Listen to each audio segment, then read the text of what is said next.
Assalamualaikum warahmatullahi wabarakatuh. Waalaikumsalam warahmatullahi wabarakatuh. Terima kasih Anda semua telah hadir di kelas ini untuk mengikuti kegiatan bimbingan kelompok bersama Ibu. Sebelum kita mulai kegiatan pada hari ini, marilah kita berdoa menurut kepercayaan kita masing-masing. Berdoa dulu. Berdoa selesai. Jadi kita pada hari ini akan melaksanakan kegiatan bimbingan kelompok. Sebelumnya itu mau tanya nih, kalian semua pernah mengikuti kegiatan bimbingan kelompok sebelumnya? Belum ya. Karena kalian belum pernah mengikuti kegiatan bimbingan kelompok, pastinya kalian belum mengetahui lebih lanjut ya, apa itu kegiatan bimbingan kelompok, kemudian cara pelaksanaannya dan lain sebagainya. Kalian semua, Ibu ingin sedikit memberi penjelasan nih mengenai kegiatan bimbingan kelompok itu apa. Jadi kegiatan bimbingan kelompok itu merupakan kegiatan yang dilakukan untuk membantu mengembangkan potensi Anda semua agar lebih mampu untuk memberikan pendapatnya dalam sebuah forum diskusi. Kemudian selain itu juga dalam kegiatan bimbingan kelompok ini nantinya kalian semua akan berpendapat nih terkait dengan topik-topik tertentu yang sedang marak terjadi. Selain itu tujuan dari pelaksanaan bimbingan kelompok ini itu untuk memberikan pemahaman kepada Anda semua, kemudian untuk membuat Anda semua lebih percaya diri, berani berpendapat, dan juga berani untuk mengembangkan pendapatnya serta menghargai pendapat dari masing-masing anggota kelompok kita. Kemudian dalam pelaksanaannya nanti kalian secara sukarela menyampaikan apa saja yang sedang kita bahas, kemudian menyampaikan pendapat, kemudian selain itu kalian juga mampu terbuka untuk menyampaikan segala opini yang kalian punya mengenai topik yang sedang kita bahas.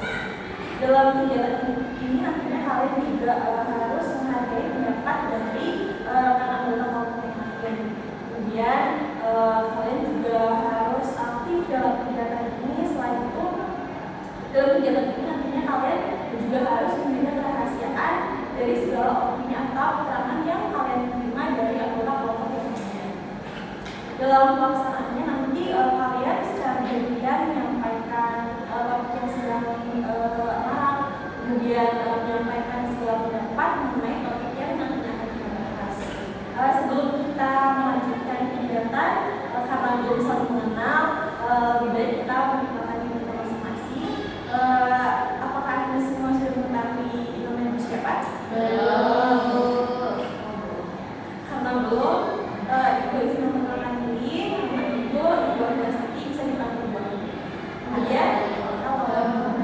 Kemudian sekarang kalian secara bergantian menyebutkan nama kalian, mulai dari siapa? Hai Ibu atau teman-teman, perkenalkan nama saya Dia Ardhasati, biasa dipanggil. Halo Dia.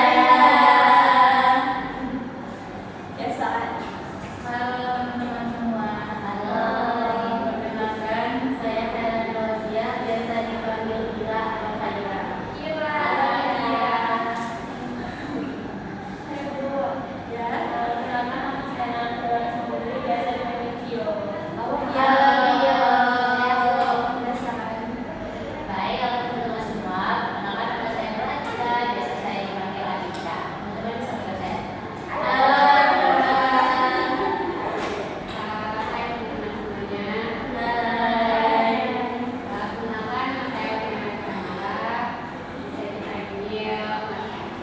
Halo, Masya. Saya benar ya. Oke, karena kita sudah saling menyebutkan nama masing-masing, alangkah lebih baiknya dan kita lebih akrab. Ibu punya permainan ini buat supaya kita menjadi lebih akrab. Namanya permainan penangkal ini. Ibu akan menceritakan gimana sih cara pelaksanaan permainan ini. Contohkan dari Vio menyebutkan nama dirinya sendiri, kemudian menyebutkan warna kesukaannya ya. Kemudian dilanjutkan dengan Kira, menyebutkan Haira, menyebutkan nama dirinya sendiri dan menyebutkan nama hijau dan juga warna kesukaan. Kalau bisa dipahami? Satu. Bisa dimulai dari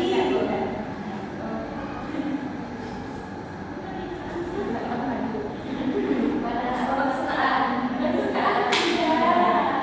Kata Mas Dinda, warna kesukaan saya warna coklat.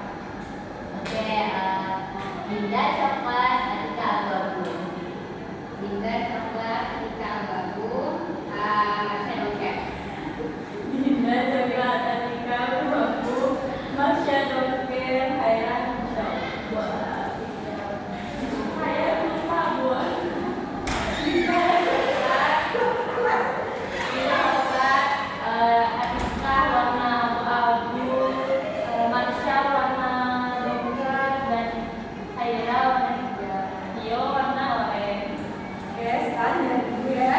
Ya, Bu. Dinda coklat, Atika abu-abu, Marsha doket, Haira hijau, Tio orange, dan ibu peach.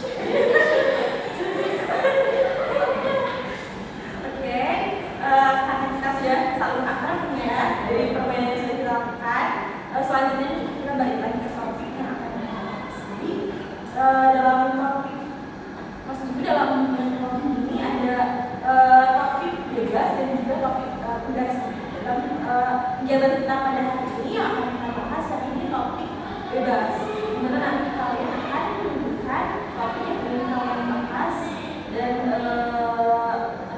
saling menjadi cepat dari topik tersebut. Bisa dimulai dari siapa yang mau menyampaikan topik? Ya, saya mau bahas tentang catcalling.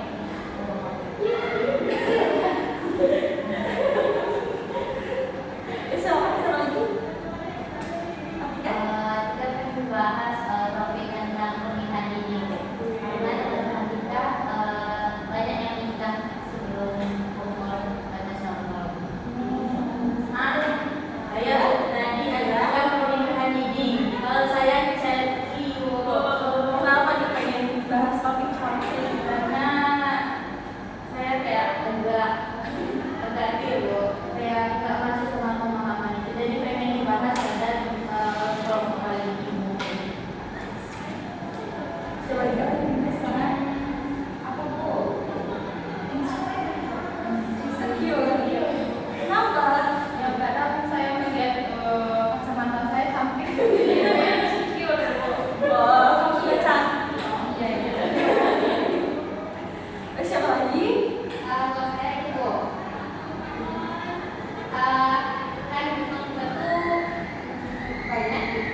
dari pasangan itu maksudnya mungkin tidak bisa untuk ngasih turunan gitu. Jadi karena ada salah satu atau mungkin membawa keduanya, nah karena hal tersebut mereka tidak memutuskan untuk saling beda, tidak ingin juga untuk memiliki anak atau memiliki anak itu sih Bu. Terus apa yang mereka lakukan lagi ya kira-kira Menurut mereka tuh mungkin ya Bu ya, kayak ada trauma di rumah tangga orang tuanya gitu Bu. Misalkan kayak anak ini kan menyimpan memori gitu kan Bu. Jadi ketika orang tuanya meninggal, nanti mana ada yang tersampaikan kayak ngapain sih punya anak kayak gitu Bu. Jadi faktornya dari eksternal ya, masa lalu dari orang tersebut.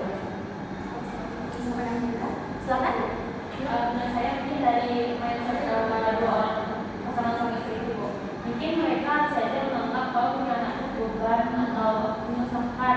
Yang kedua, faktornya itu seperti bisa aja faktor ekonomi Bu. Mungkin kalau misalnya mereka berpikir untuk masa depan anaknya, kalau mereka punya anak, nanti mereka nggak sanggup untuk membiayai anaknya itu.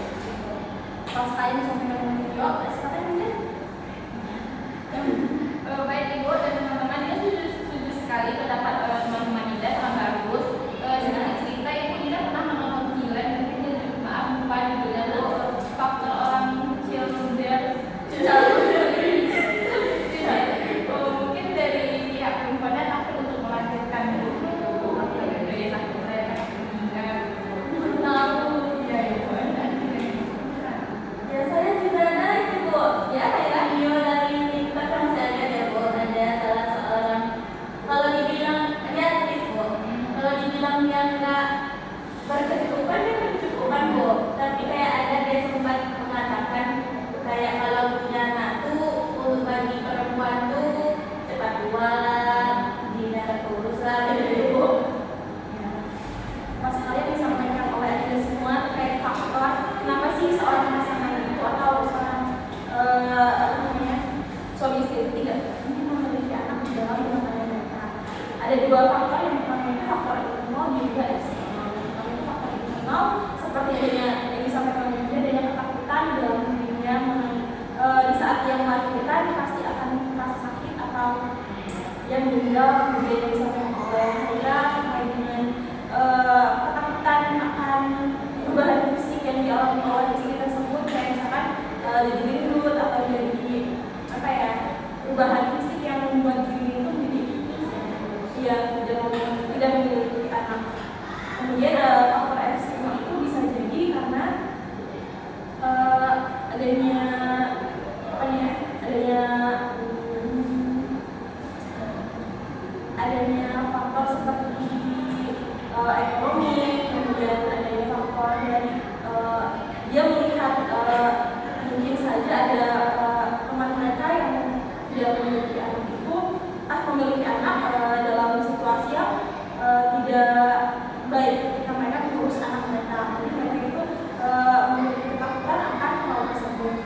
Kemudian ada lagi juga ketakutan mereka akan mereka tidak mampu mengurus anak mereka itu dengan baik karena pengalaman dari orang tua mereka sendiri.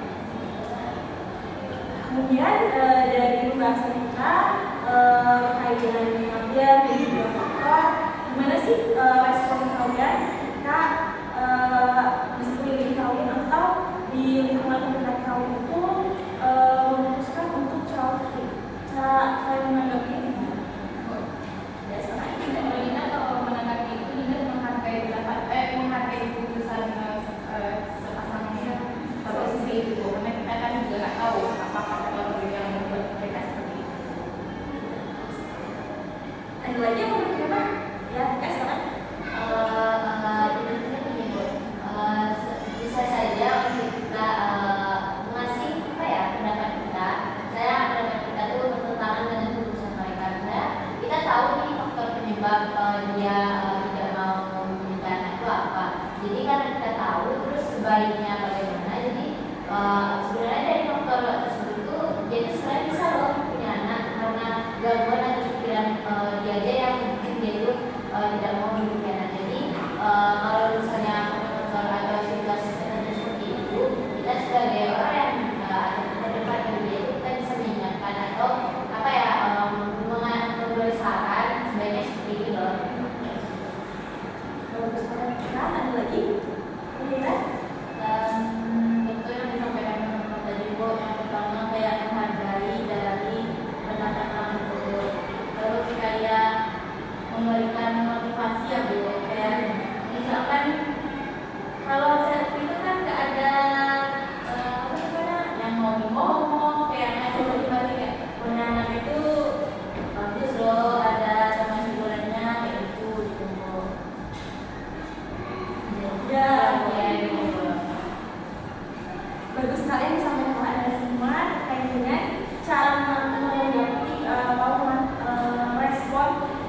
Selain itu juga banyak sekali sebetulnya kita juga bisa sih memberikan sedikit pemahaman terkait dengan apa ya namanya,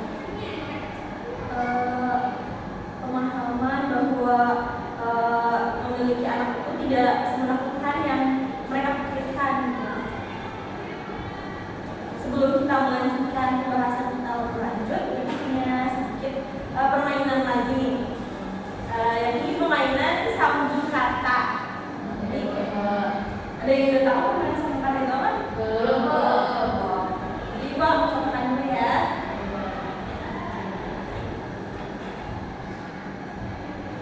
Jadi permainan sambung kata itu nanti Dinda misalkan menyebutkan apa ya, gajah. Kan belakangnya apa? Berarti akan menyebutkan kata yang depannya itu berawal dari kata. Ya, Oke. Tapi dengan cepat ya. paham kita. Bisa dimulai dari Vio. Sapi, Ikan, naga, ayam, ayam, ayam, mangga. Ya, terus mangga itu tempat bu, apel. nyambung, Ya, ya boleh. during, Gajah. Ayo coba. Harimau. Coba.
negatif dari orang kan kita di lingkungan ini pastinya kebanyakan yang anaknya bahkan lebih dari 3 dan mereka dihadapkan dengan satu pasangan yang berusaha yang mempunyai anak sama sekali kan pastinya anggapan atau perspektif buruk dari orang kan banyak kan.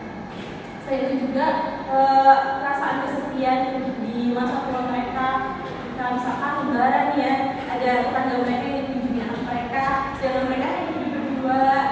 Terus selain itu juga mereka tidak mengetahui rasanya menjadi seorang ayah dan seorang ibu itu kayak gimana. Sepertinya pembahasan kita udah banyak ya dari apa yang sudah kita bahas nih. Ada yang mau menyimpulkan terkait topik childhood ini? Ya, silakan ya. Baik, terima kasih Bu. Nah, kan hari ini kita udah bahas topik childhood. Jadi, ini juga benar-benar bahwa itu adalah satu keputusan seorang pasangan suami istri yang memutuskan untuk tidak memiliki anak seperti itu. Jadi, terus childhood ini juga banyak faktor penyebabnya. Ya, seperti yang misalnya faktor tadi ya mereka merasa takut ketakutan untuk memiliki anak, ketakutan untuk melahirkan juga. Terus ketakutan nanti kalau selalu memiliki anak itu ya misalnya istrinya jadi nggak terus atau yang seperti itu. Terus kalau faktor yang eksternalnya mungkin putusan mereka tidak ingin memiliki anak itu karena apa ya trauma pengalaman atau trauma dari orang tua yang tidak apa ya berbaik. Karena kalian tidak mau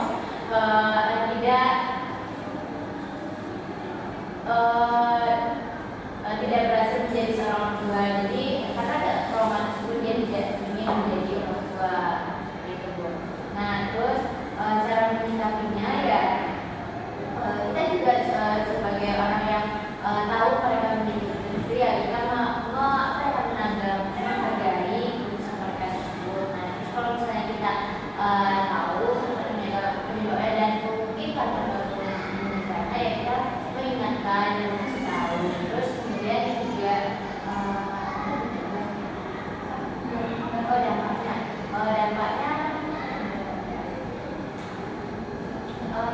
dampaknya itu ya pasti ada dampak positif dan juga dampak negatif. Nah positifnya itu ya mungkin pasangan suami istri itu ya lebih romantis mungkin karena tidak pemikirannya itu tidak bersahabat. Terus kemudian kalau dampak negatifnya ya mereka akan dikucilkan dan dikucilkan sih yang diberikan oleh tetangga atau keluarga yang mungkin lebih memiliki anak lebih dari 3, 2, bahkan 10. Jadi mungkin menentang keputusan mereka itu. Terima kasih Atika sudah menyebutkan dengan sangat baik ya. Sebelum kita mengakhiri ini kegiatan pembinaan kita akan mengenai Anda semua. Sebelumnya itu balik lagi sih keputusan masing-masing yang berusaha atau tidak. Tapi kan banyak banget kan dalam aku ya sebelumnya dari perilaku tersebut. Jadi ibu meminta komitmen kalian untuk kalian bersedia untuk tidak melakukan hal tersebut. Ya, Oke, baik sekali. Kalau saya masih bersedia,